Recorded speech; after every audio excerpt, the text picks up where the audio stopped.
Hello, everybody. It's Dr. B and Elizabeth here, and we are here for a Valentine's, almost day after Valentine's bash to fill you in on some ABCs.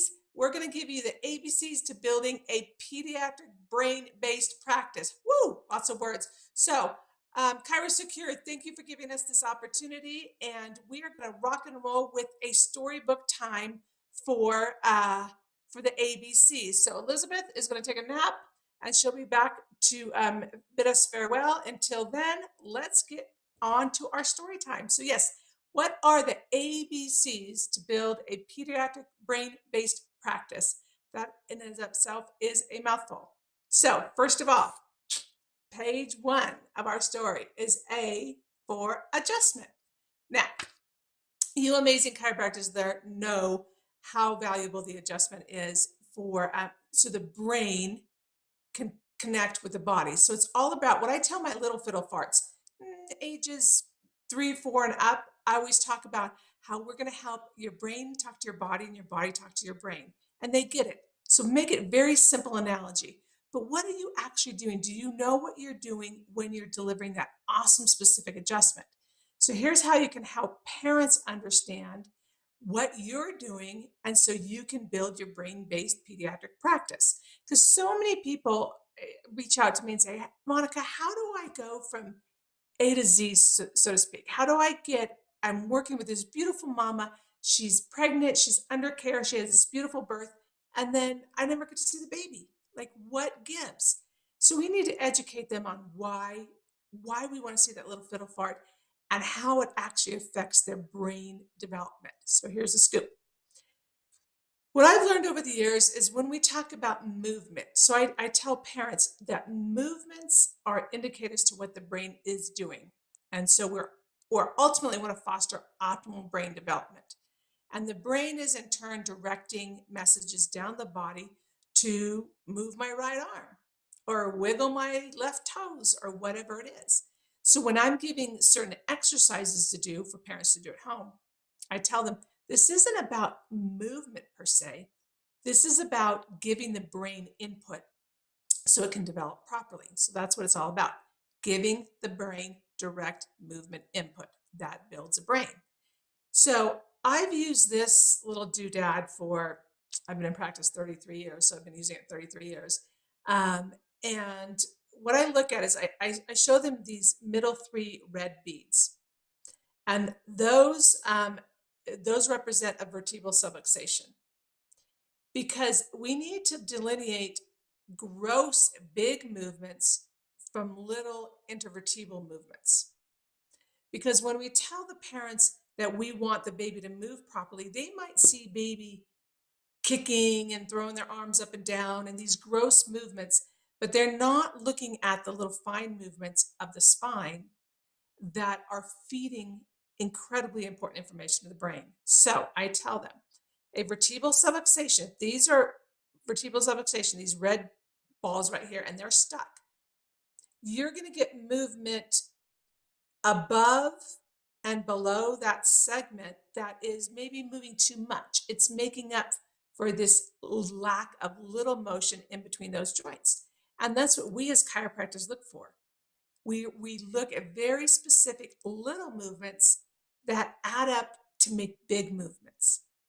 And these little movements feed a lot of information into the brain for the baby to develop normally. So yeah, baby might be rolling or moving their arms or legs, but they might not be doing it properly. So I, as a chiropractor, want to look at these little independent movements to make sure that these little movements are sending big important information to the brain so that we can build a healthy brain. So A, that's what you need to look at. Okay, so now what is B? And then we all know that the adjustment does have an effect on brain, on processing of sensory motor information in the brain. So we want to direct that information from those little independent movements to big impacts on the brain. So there's your A. So what is B? Page number 2. B, bellies and bums. Now, We can take that one into a lot of context. We can take that into bellies, moms, microbiome, if you want to go that route. We can take it into fetal movement within mom's belly, which is incredibly important for developing good sensory input to the developing fetus. So with those two B's, we want to make sure that mom's eating properly. So we want to coach them along the way during pregnancy. They're getting enough protein, enough good fats. That's for brain building of baby. All right. And for fetal movement, that's building sensory input into the developing brain. So we want to see mom during her pregnancy, but then what after pregnancy? What about the baby's bellies and bums? That's your next focus that you want to focus on to build a brain-based practice. Educate them on babies' bellies and bums. What's that? Belly time. Okay. I don't even like using the word tummy time anymore because we want baby on the belly, but we want to make sure that they're going through proper belly stages, tummy time stages. It's not just being about on the belly. And we've talked about this before in previous shows.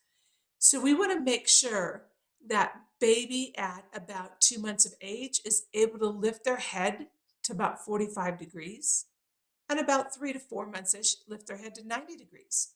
Well, what does that take to do that? It takes little movements of within the spinal column, these intervertebral segmental movements.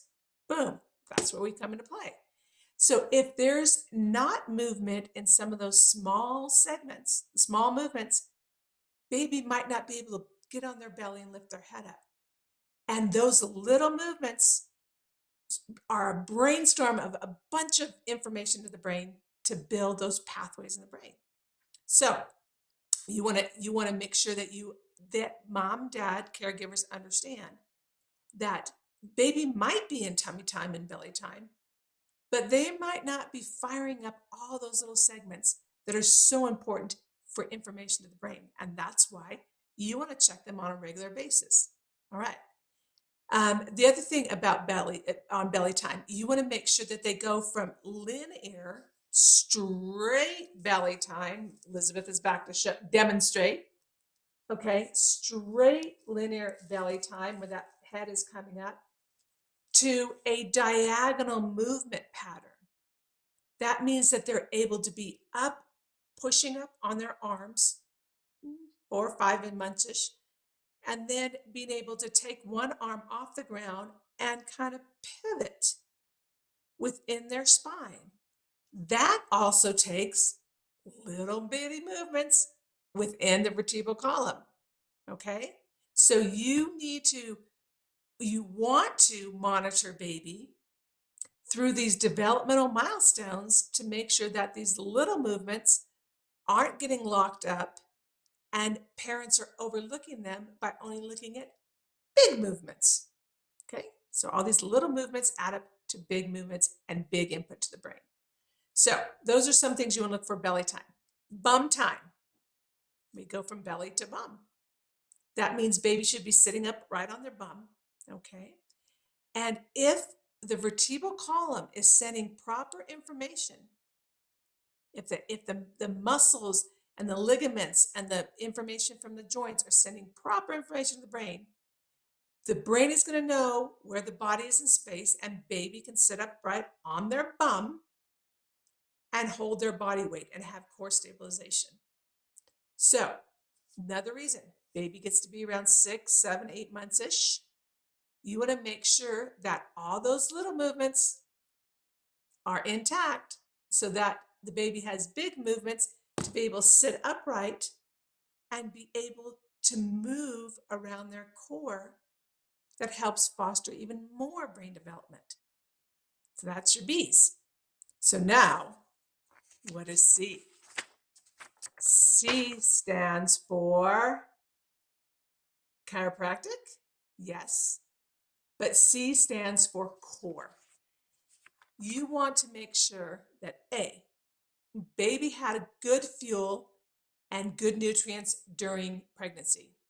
All right, so that means mom's belly was fed proper nutrition, so baby's brain is building. We got a lot of B's going on here, right?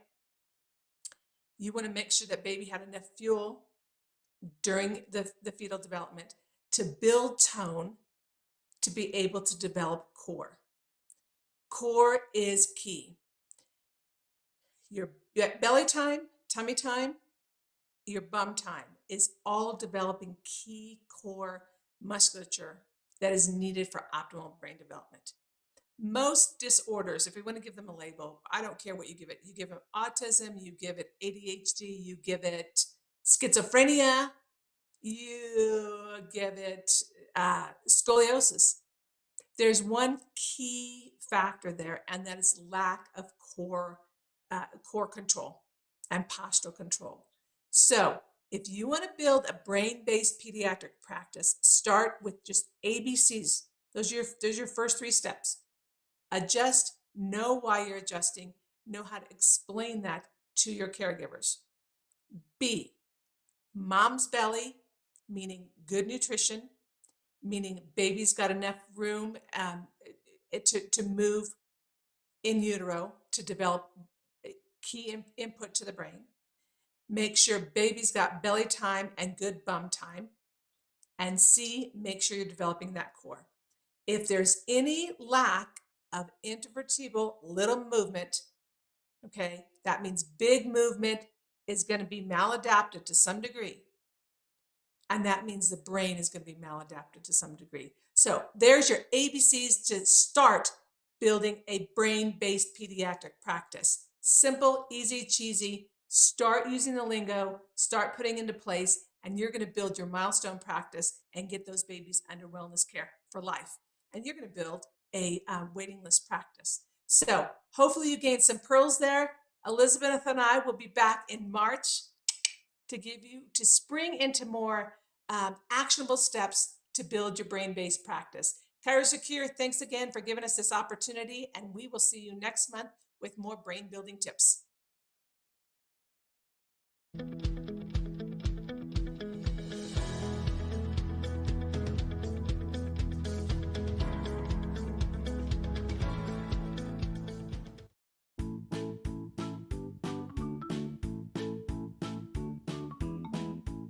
Today's pediatric show, Look to the Children, was brought to you by ChiroSecure.